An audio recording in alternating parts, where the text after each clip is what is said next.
My name is Yasna. I am 12 years old, and every summer I spend it at my grandmother's place, under an old oak tree, where a real ant city lives. I think I know more about this city than about any other city in the world. Today, I will tell you everything I have learned lying on the grass and watching them for hours. The first thing you need to understand is that what we see from above, a little mound of twigs and pine needles, is only the roof. The real anthill hides deep underground. Sometimes 2 or even 3 meters down. It is a whole underground city with tunnels, halls, and rooms, and every room has its own purpose. Right in the center, in the most protected part, lives the queen. She is the only mother of the entire anthill, and the whole life of the colony revolves around her. Nearby is the nursery, a warm chamber where eggs and tiny larvae are kept.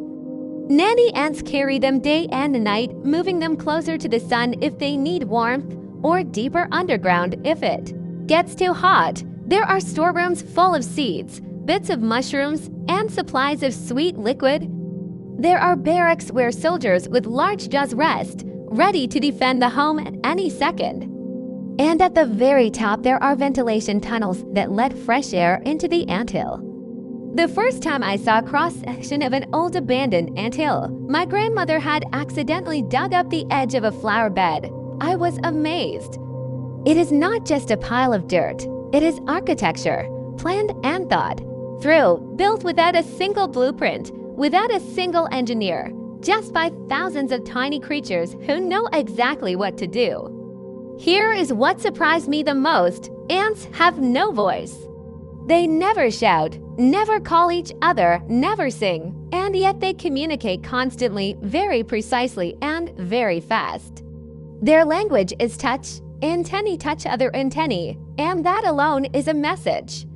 A light, soft touch means something like hello, you are one of us. A sharp push with the head means go.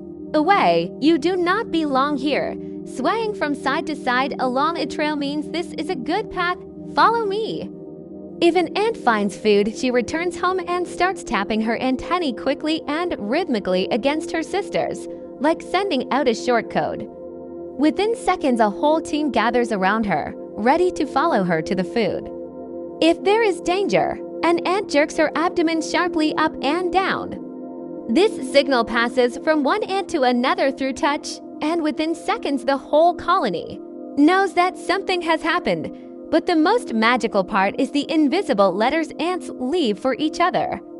These are scent trails made of pheromones. An ant who finds food leaves a scented trail all the way back to the nest. The more ants walk along this trail, the stronger the smell becomes and the wider the path grows. When the food runs out, the ants stop refreshing the trail, and within an hour or two the scent fades away on its own. The trail is forgotten, like a message no longer needed. I used to sit by the entrance of the anthill for a long time, trying to read these signals. It felt like watching a conversation in a language you are just starting to understand, without any translation, just by context. If ants had a favorite dessert, it would definitely be honeydew, sweet droplets produced by aphids. I saw it with my own eyes. Ants actually herd aphids the way shepherds herd cows.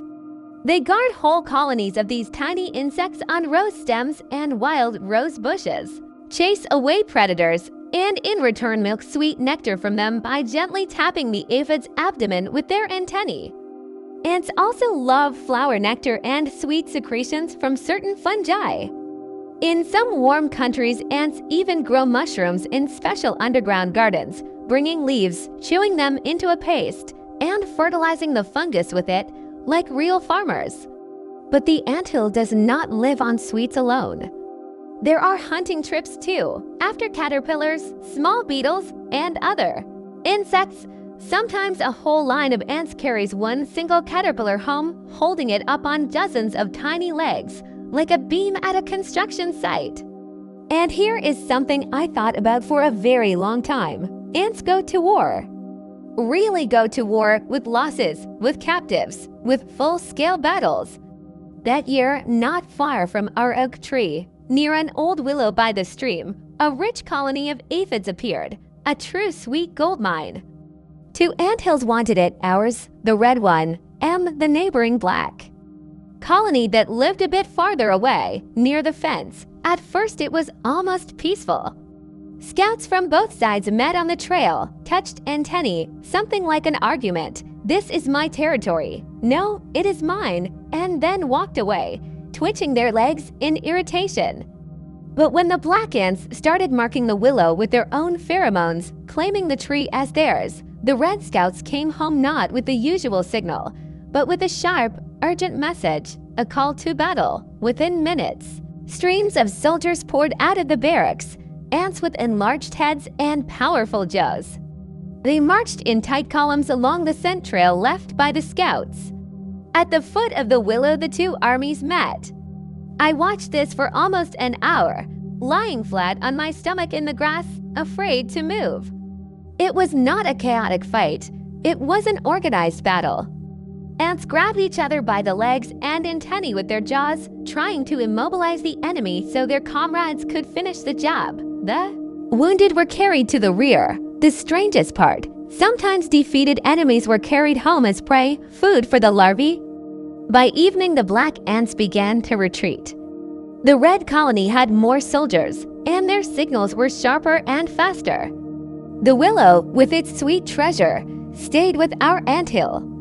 When the last soldiers came home, the worker ants met them at the entrance. With light touches of their antennae, they checked each returning soldier, wounded, hungry, tired. The wounded were taken straight to special chambers, where other ants cleaned their wounds and fed them sweet nectar.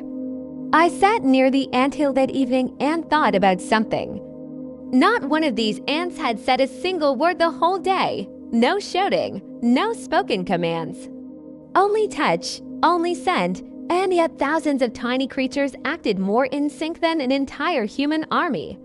Somewhere deep underground, in the very heart of the anthill, the queen kept laying eggs, future nannies, hunters, builders, and soldiers, and the city under the old oak tree went on living its endless, silent, and surprisingly wise life.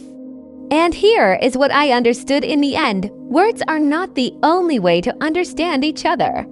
Sometimes one touch of an antenna, at just the right moment, is enough.